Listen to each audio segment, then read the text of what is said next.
Picture a room. You know the vibe. Idle chatter, everyone's looking at their phones, attention is totally fractured. It feels entirely ordinary. But then, almost out of nowhere, a single piece of private information is dropped into the mix. Did you hear what happened to... right? It's just a few words, but literally in a split second, everything changes. The people who weren't even paying attention, instantly focused. Eyes shift. Phones immediately go face down. This ancient, deeply ingrained curiosity just wakes up inside all of us. And it's a curiosity that, let's be honest, most of us flat out refuse to admit we even have. Why does a mundane little sentence completely hijack our brains like that? Okay, let's dive into this. We are exploring a human habit that nearly everyone condemns, yet absolutely everyone participates in. This explainer is a descent into the psychology of gossip. It's not just about rumors or petty drama, it's a deep dive into our ancient evolutionary roots and how observing others became the very foundation of human civilization itself. Imagine traveling across time, from ancient tribes back in 10,000 BCE to medieval villages, up to modern concrete cities, and now into these vast, borderless online communities. The details change, the technology evolves, but one thing remains remarkably, almost unsettlingly consistent. Humans talk about other humans. When a psychological habit survives for 12,000 years, across literally every culture and generation, it doesn't survive by accident. It survives because it serves a hidden purpose. To find that hidden purpose, we have to look back to humanity's brutal, distant past. In a harsh, unforgiving environment, daily existence was never solitary. For most of our history, people lived in small, isolated tribes, often just a few dozen individuals. Your survival depended entirely on social relationships, and it required one fundamental element above all else: cooperation. But here's the catch: cooperation requires trust. Imagine living in that small group. If one person constantly hoards food, or another flat out refuses to contribute, or maybe someone else becomes violently unpredictable in the dark, knowing that information wasn't just entertaining campfire drama, it was essential data for survival. So the crucial point is, understanding the unseen behavior of others was literally a life or death advantage. Who could be trusted? Who was dangerous? Who was selfish? In a world without formal laws, information was the ultimate currency, and shared observation was exactly how you stayed alive. I want you to let that psychological weight sink in for a moment. What we call gossip today was actually humanity's original early warning system. It is, by definition, social intelligence. It's a deeply wired status-tracking mechanism that we use to navigate complex relationships, protect group cooperation, and dramatically reduce uncertainty. It wasn't trivial. It was how we mapped the invisible social world around us. And this brilliantly illustrates how this ancient wiring still dictates how our minds operate today. The human brain evolved inside these tight social hierarchies to act as a constant, invisible radar. We are continuously reading an unseen scoreboard. We automatically want to know who is gaining influence, who is losing status, who is succeeding, and who is struggling. We monitor these shifts because our own safety and access to resources once depended on understanding exactly where power and reliability resided within the group.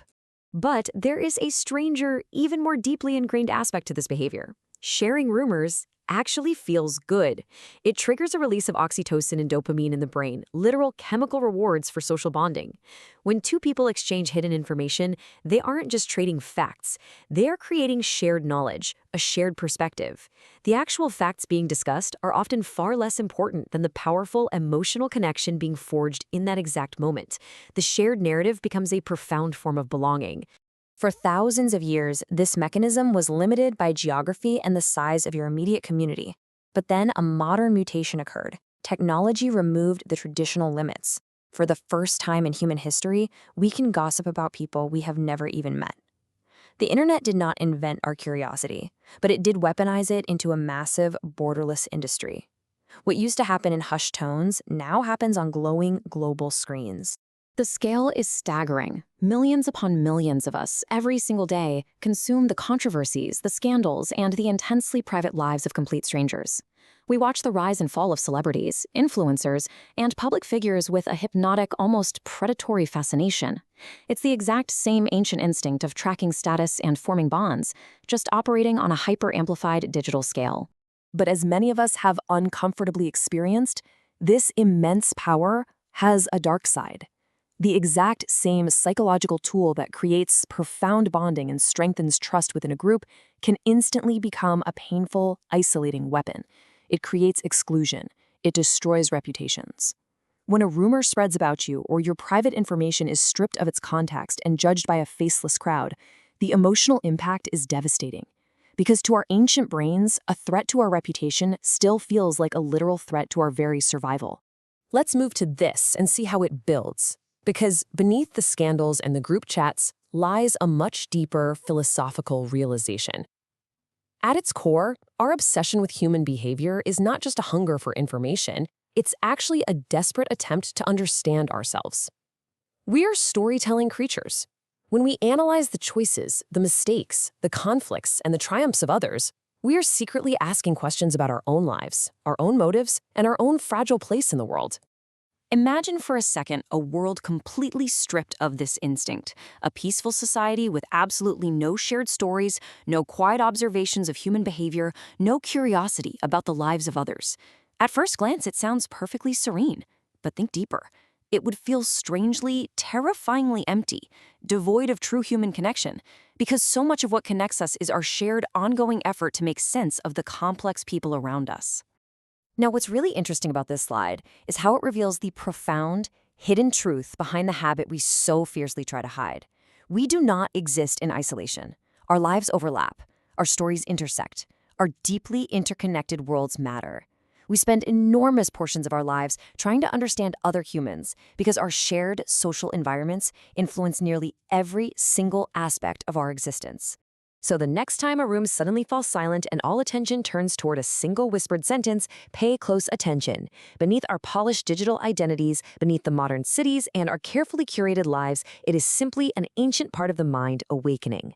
A haunting, quiet reminder that we remain exactly what we have always been. Social creatures, endlessly watching one another, trying to connect, and forever fascinated by the human story. So the next time you lean in to hear a whispered secret, ask yourself, are you just trying to survive, or are you secretly looking for yourself?